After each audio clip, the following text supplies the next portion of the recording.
वाले भी पान होते हैं हमारे पास। उसके सारे अज्जा सोने के वर्क से कोटेड होते हैं। इलायची है, बादाम है, गोल्ड की डस्ट है, छालिया है। इसके अलावा उसके ऊपर सोने का 24 कैरेट का वर्क चढ़ाया जाता है।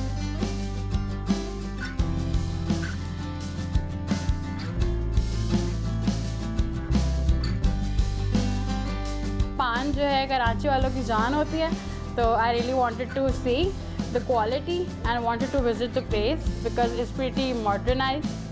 तो मैं चाहती हूँ कि मैं अच्छी चीज़ ट्राई करूँ। अब ये जो निकाल लेना, ये A1 क्वालिटी हम कर रहे हैं हमारे पाकिस्तान की।